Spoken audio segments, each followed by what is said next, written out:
നിങ്ങളുടെ ഇഷ്ട പരമ്പരകൾ എക്സ്ക്ലൂസീവായി സൺ നെക്സ്റ്റ് ആപ്പിലൂടെ തികച്ചും ഫ്രീ ആയി ഇപ്പോഴേ ആപ്പ് ഡൗൺലോഡ് ചെയ്യൂ.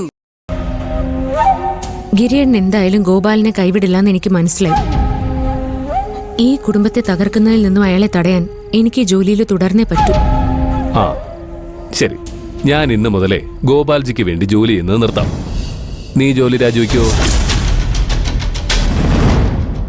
വയ്ക്കില്ല, എനിക്കറിയാം.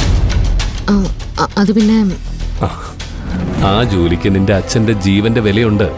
നിന്റെ അച്ഛന്റെ പേര് നിലനിർത്താൻ നീ ആ ജോലി ചെയ്യണം. ഒക്കെ എനിക്കറിയാം. പക്ഷേ ഇതൊന്നുമല്ല ശരിക്കുള്ള കാരണം. നിനക്ക് ആ ജോലി ശരിക്കും ഇഷ്ടമാണ്. ഓരോ ദിവസവും ഡ്യൂട്ടിക്ക് പോകുമ്പോൾ നീ കുറേ പേരെ സഹായിക്കുന്നുണ്ട്. അതാ നിനക്ക് ഈ ജോലി ചെയ്യുമ്പോൾ കിട്ടുന്ന ഏറ്റവും വലിയ സന്തോഷം. ശരിയല്ലേ? അതുകൊണ്ട് നിന്റെ മുന്നിൽ എത്ര വലിയ ഓഫർ വെച്ചാലും നീ ആ ജോലി വേണ്ടെന്ന് വെക്കില്ല. ഇതെനിക്ക് നന്നായി മനസ്സിലായതുകൊണ്ട് ഞാൻ നിന്നോട് ജോലി രാജിവെക്കുന്നതിനെ കുറിച്ച് സംസാരിക്കാത്തത്. ഗിരിയേട്ട് മനസ്സിലാക്കിയത് അമ്മയോടും കൂടി ഒന്ന് പറഞ്ഞു കൊടുക്ക്. എനിക്കിപ്പോ അമ്മയോട് പറ്റില്ല എന്ന് പറയുന്നതിൽ ഒരു വിഷമമുണ്ട്.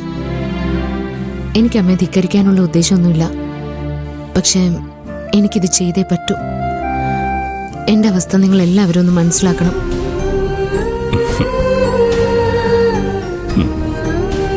ഇതുപോലെ തന്നെ നീ എന്റെ അവസ്ഥയൊന്ന് മനസ്സിലാക്കുന്നത് നല്ലതാ. കുട്ടിക്കാലം മുതല് അച്ഛന്റെ സ്ഥാനത്ത് ഞാൻ കണ്ടിട്ടുള്ള ഒരാളാ ഗോപാൽജി. അയാളിൽ നിന്നോ നീ എന്നെ വേർപെടുത്താൻ നോക്കുന്നത്. അതെനിക്ക് എന്തുമാത്രം വിഷമുണ്ടാക്കുമെന്ന് നീ ചിന്തിച്ചിട്ടുണ്ടോ? അയാൾ എന്തുമാത്രം തെറ്റുകൾ ചെയ്യുന്ന ഗിരിയേടിന് അറിയാത്തതുകൊണ്ടാ. കുറെയൊക്കെ എനിക്ക് നന്നായി അറിയാം. നമുക്ക് വേണ്ടപ്പെട്ടവർ തെറ്റുകൾ ചെയ്യുമ്പോൾ അവരെ അതിനെക്കുറിച്ച് ധരിപ്പിച്ച് നേർവഴിക്ക് കൊണ്ടുവരാനാണ് ശ്രമിക്കേണ്ടത്. അതല്ലാതെ അവരെ ഒറ്റയ്ക്കാക്കുകയല്ല വേണ്ടത്.